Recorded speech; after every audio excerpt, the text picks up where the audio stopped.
A 7-year-old boy sat completely alone, at the end of a long banquet table, holding a plastic dinosaur in one hand and staring at a birthday cake he hadn't touched, while 38 adults laughed, clinked glasses, and pretended not to notice him. The cake had green frosting and a chocolate triceratops on top. Someone had clearly spent real money on it. The candles were still unlit. No one had come to light them. His name was Henry Aldridge, and this was supposed to be his birthday party. Across the room, his grandfather, Judge Raymond Aldridge, one of the most respected federal judges in the state of Ohio, was shaking hands with the county commissioner and explaining, for the third time that evening, why a particular appellate ruling had been mischaracterized in the local paper. Raymond was 61 years old, silver-haired, broad-shouldered, the kind of man who filled a room simply by standing in it. He had reserved the private dining hall at the Hartwell Club, a place where waitstaff wore white gloves, and the wine list came in a leather binder, to celebrate his grandson's 7th birthday. He had invited everyone who mattered to him: colleagues, former clerks, city council members, old law school friends, a retired senator who was in town for the weekend. He had forgotten to invite a single child Henry's age, not intentionally. That was the tragedy of it. Raymond Aldridge was not a cruel man. He was simply a man who had lived so long inside a world of adults that he had stopped understanding how different another world could be. Henry's father, Scott Aldridge, stood near the bar with a glass of sparkling water he'd barely touched. He was 38, lean, quiet, with the kind of eyes that looked like they were always doing math, calculating distances, reading exits, deciding how much energy he had left for the next hour. He'd learned to do that after Claire died. After you become a widower at 34 with a 4-year-old who asks where mommy went every single morning, for 11 months straight, you get very good at measuring your reserves. Scott watched Henry across the room. Henry had stopped playing with the dinosaur. He'd set it down on the tablecloth next to a folded napkin and was now just looking at it. Not upset, exactly, not crying, just absent, the particular stillness of a child who has decided that the world around him is not for him tonight and has gone somewhere else inside his own head. Scott knew that look. He'd seen it too many times. He started to move toward Henry. Then his father appeared at his elbow. Scott. Raymond's voice was low, warm, the voice he used when he wanted something to sound like a request but wasn't. Come say hello to Judge Farrow. She knew Claire's father. She's been asking about you. Scott stopped. This was the part he could never explain to anyone who hadn't lived it. The specific paralysis of being pulled in two directions, both of them legitimate, both of them real. His son was sitting alone 30 feet away. His father was steering him toward a conversation that would take 20 minutes, and end with someone saying something well-meaning about Claire, that would sit in his chest like a stone for the rest of the night. He went with his father. He told himself Henry was fine. Henry was fine. He'd check on him in a few minutes. He did not check on him in a few minutes. The Hartwell Club's private dining hall had been decorated with green and gold balloons. Henry's chosen colors that year, because he was obsessed with a cartoon about a frog who solved mysteries. There was a banner. There was a gift table stacked with wrapped boxes, many of them from people Henry had never met, and would likely never see again. There was a violinist in the corner playing something classical, and entirely inappropriate for a 7-year-old's birthday. There were shrimp cocktails. There was a cheese board with 4 varieties and little handwritten labels. There was no one for Henry to talk to. The adults moved in clusters, fluid and self-contained, the way adults do at events that are technically for someone else, but have somehow become about them. A few had glanced at Henry when they arrived, smiled the brief, uncomfortable smile that adults give children they don't know what to say to, and moved on. One woman had leaned down and said, "Happy birthday, sweetheart, what a big boy you are," and then turned immediately back to her conversation. A man in a gray suit had ruffled Henry's hair without making eye contact. Henry had watched all of it with the patient, bewildered attention of someone trying to understand a game whose rules had never been explained to him. By 7:15, he had stopped watching. He'd picked up his dinosaur, then put it down. He'd looked at the cake. He'd looked at the door. He'd looked at his father across the room, standing next to a white-haired woman in a blue blazer, nodding slowly at something she was saying. Then Henry Aldridge did something that would stay with the man who witnessed it for the rest of his life. He turned his birthday cake slightly so that the triceratops on top was facing him, and he said something to it, very quietly, just moving his lips, just for the dinosaur. Whatever it was, no one else heard it. But someone saw it. His name was Marcus Webb. He was 41 years old, a widower himself. His wife, Dana, had died of an aggressive cancer 3 years earlier, leaving him to raise their daughter Imogen alone. He worked as an elementary school counselor at Jefferson Elementary, 2 miles from the Hartwell Club, and he had been invited tonight because his older brother happened to be Raymond Aldridge's former law clerk, and had dragged him along under the premise that it would be a nice evening out.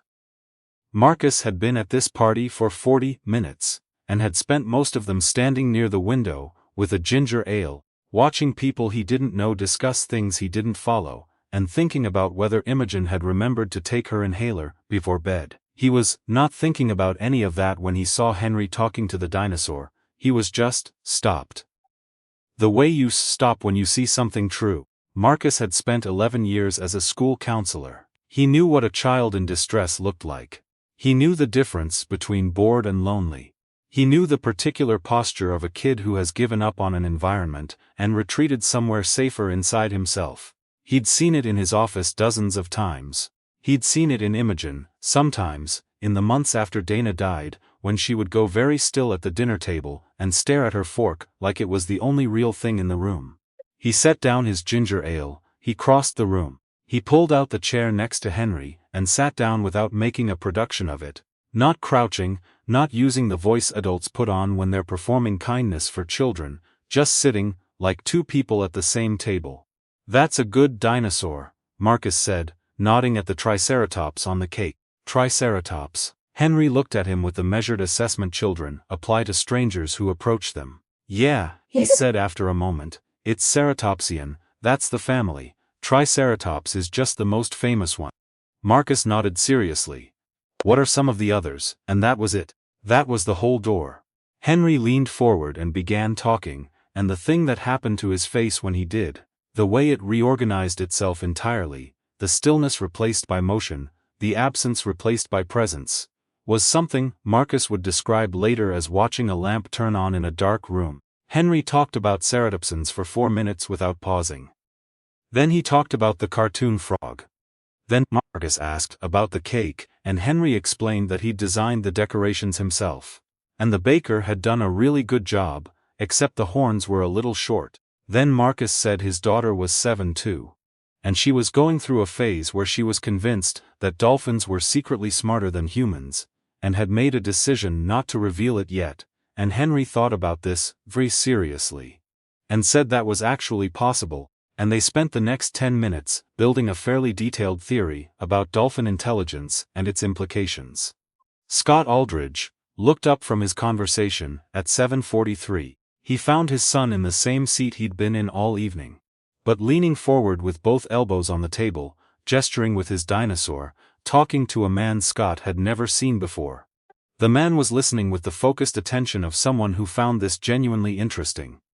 Henry was grinning, not politely, not performing, genuinely grinning, the way he used to grin when Claire would build blanket forts with him on Sunday mornings, and they'd eat cereal in there, and watch nature documentaries until noon. That specific, unguarded grin that Scott hadn't seen in. He didn't let himself finish the calculation. He excused himself from the conversation. He walked over. "Hey bud," he put a hand on Henry's shoulder. Henry looked up. "Dad, this is Marcus. He knows about dolphins." "Marcus Webb," the man said, standing and extending a hand. Firm handshake, easy eye contact. "My brother is Gordon's old clerk. I'm just along for the evening. Your son knows more about prehistoric fauna than most adults I've met." "He really does," Scott said, and his voice came out slightly uneven, which he hoped wasn't obvious. "Can Marcus stay for cake?" Henry asked. "We haven't done the cake yet." Scott looked at Marcus. Marcus smiled, not the smile of someone being gracious, but the smile of someone who was actually having a good time. "Sure," Scott said. "Yeah, absolutely." What happened next was small, and it was everything. Marcus mentioned casually that he'd spent the last decade working with kids, and knew a few games that could be played at a table. No running required, no equipment, just people. Henry lit up. Marcus pulled a small notebook from his jacket pocket. He carried it everywhere, an old counselor habit, paper was good for kids who needed something to do with their hands, and drew a quick grid for a game he'd invented with Imogen called Creature Court, where you took turns naming animals and assigning them jobs in a made-up government. Within 10 minutes, 2 other adults had drifted over, drawn by the sound of Henry laughing. They didn't know the game, so Henry explained it to them, which meant Henry was suddenly the authority in the room, the one with information the adults needed, and the effect of this on his posture was immediate and visible. He sat straighter, he spoke louder, he used his hands more. Raymond Aldridge noticed the noise. He looked over from across the room and saw his grandson standing up in his chair. Standing, not slumping, pointing at the notebook and explaining something with great seriousness to a small circle of adults who were actually listening. He excused himself from his conversation and walked over. "What's going on over here?" he asked. "Creature Court," Henry said. "Grandpa, you have to pick an animal. The platypus is already taken." Raymond blinked, then slowly, he sat down. "What are the rules?" he said. The candles were lit at 8:15. 45 minutes late, but no one mentioned it, because by then no one was watching the clock. The song was slightly chaotic, because half the room didn't know where the melody was supposed to go.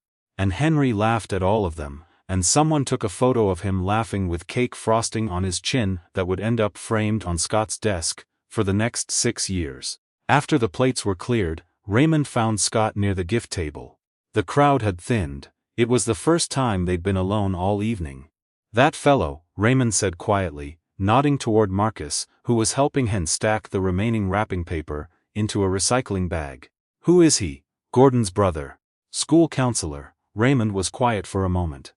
"He turned this whole thing around." "I didn't." Raymond stopped. Started again. "I planned all of this for Henry, every detail, and I didn't think to." He stopped again. Scott looked at his father. Raymond Aldridge had argued before the Sixth Circuit. He had written opinions that were studied in law schools. Scott had never, in 38 years, seen his father not know how to finish a sentence. "I know, Dad," Scott said. "I didn't either." They stood there for a moment, 2 men who loved a 7-year-old boy, and had both, in their different ways, failed to see him tonight until someone else showed them how. "I should have invited kids his age," Raymond said. "Yeah, I should have asked him what he wanted." "Yeah." Raymond nodded once, the slow nod of a man filing something away permanently. "I'll fix that." Marcus and Scott exchanged numbers that night, mostly because Henry demanded it with the specific urgency of a child who has identified something important and refuses to let adults be careless with it. "You have to," he told his father, holding his dinosaur with both hands. "Because I haven't told Marcus about pterosaurs yet, and it's a lot of information." They met for coffee 2 weeks later. Not a big occasion, a diner near Jefferson Elementary, a Saturday morning, both of them tired in the particular way single parents are tired, the kind that doesn't fully go away even after sleep. Marcus brought Imogen. Scott brought Henry. The kids found each other immediately, in the way children sometimes do, with no preamble, just assessment and then acceptance, and spent the next 2 hours arguing about whether dolphins or dinosaurs would win in a hypothetical scenario that kept changing its own rules. Scott and Marcus sat across from each other, and drank coffee, and talked about things that mattered. They talked about raising kids alone, about the moments that knocked you sideways. Not the big anniversaries, but the small random Tuesday afternoons when something would happen, and you'd reach for your phone to tell your wife, and then remember, again, in your body first, and then your mind, that you couldn't. About how strange it was to be a man who was supposed to be competent and solid and okay, and to feel so profoundly not okay in ways that were hard to say out loud. Marcus said he'd gone to a grief support group for a while, after Dana died, that it had helped, not because they had answers, but because the room was full of people who didn't need him to be okay. Scott had never gone to anything like that. He said so. Marcus didn't push. He just said, "It's there if you ever want it," and changed the subject, which Scott later realized was the most skilled thing anyone had said to him in years. Raymond Aldridge made good on his word. 2 months after the Hartwell Club dinner, Henry's next birthday, technically his half-birthday, but Raymond had decided not to wait, was held at the Aldridge house, in the backyard, with 7 kids from Henry's 2nd grade class, and a tent they'd ordered specifically, because Henry's current obsession had shifted from dinosaurs to field research. Raymond wore a ridiculous safari hat. He had ordered a book about fossilized ceratopsian skulls as Henry's gift, and let Henry explain the entire first chapter to him over dinner, which took 45 minutes and which Raymond sat through with complete attention.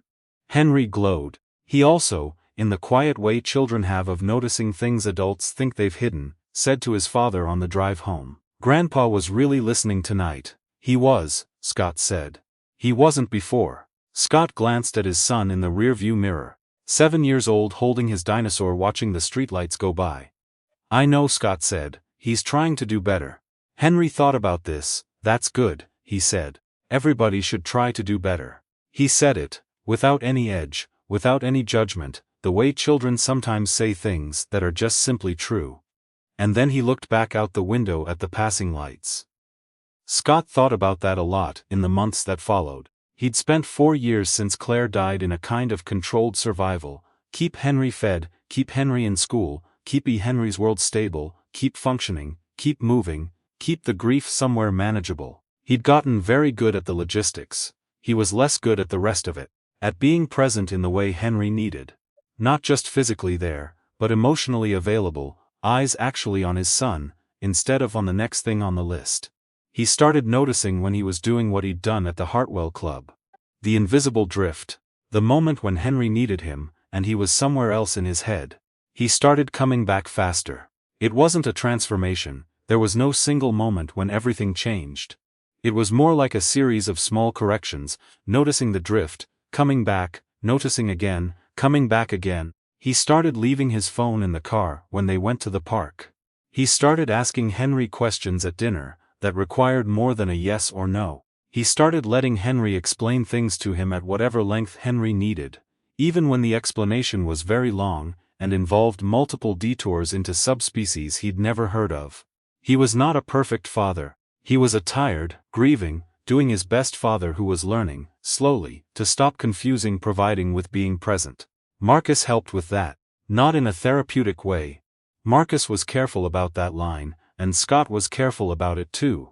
But in the way that a friendship helps, which is mostly by being a place where you can say the real thing, without having to dress it up first. Marcus also eventually introduced Scott to the grief support group he'd mentioned at the diner. It took Scott 8 months to go. He went once, thought it was too raw, stayed home for 3 weeks, then went back and kept going. He's still there. 2 years later, he brings coffee. There's a photograph on the wall of Jefferson Elementary School, outside the counselor's office, that most students walk past without reading. It's a print of a quote attributed to a child psychologist from the 1970s, slightly faded at the edges. "The greatest gift you can give a child is your full attention. Not money, not experiences, not perfect circumstances. Attention." Marcus Webb had read that quote so many times it had lost its meaning for a while, the way words do when they're too familiar. The night of Henry Aldridge's birthday party, sitting at that long empty table next to a boy talking to a plastic dinosaur, it came back to him differently. Not as a principle, as a thing that was happening, or failing to happen right in front of him. He had just sat down, that was all. He had just sat down and paid attention, and somehow that had been enough to change the whole shape of the evening. The whole shape, maybe, of a few lives. Henry Aldridge turned 8 in October. He is currently working his way through every book in the library's natural history section, and has begun writing what he describes as a field guide to creatures that don't exist yet, but should. Marcus's daughter Imogen is the illustrator. They have completed 14 pages. Scott Aldridge has started coaching Henry's after-school science club, which meets on Wednesdays, and consistently runs 20 minutes over, because no one wants to leave. He is not trained for this, he is doing it anyway. Raymond Aldridge retired from the bench earlier this year. His first week of retirement, he took Henry to a natural history museum 4 states away, just the two of them, and spent 6 hours following as a 7-year-old through exhibit halls and being educated. He called it the best day he'd had in years. He said that to Scott on the phone that night, and his voice was different. Softer, a little undone, the voice of someone who had discovered something important slightly later than he should have, and was still grateful to have found it at all. "He knows so much," Raymond said, meaning Henry. "I didn't realize. He was always like this," Scott said. "You just had to be there." It wasn't a reproach. Raymond didn't take it as one, he understood exactly what his son meant. Some things don't require malice to go wrong. Sometimes all it takes is looking away for too long. At the right work, the important conversations, the obligations that feel urgent because they announce themselves loudly, while the things that matter most sit quietly at the end of the table, talking to a dinosaur, waiting for someone to simply pull up a chair. Marcus Webb pulled up a chair. That's the whole story, that's all it took. If you've ever been the person who sat alone at a party that was supposed to be for you, you already know what that moment meant to Henry. And if you've ever had someone simply show up, sit down, and pay attention without any agenda at all, then you know something even more important. It doesn't take much to make someone feel like they belong. It just takes someone willing to try.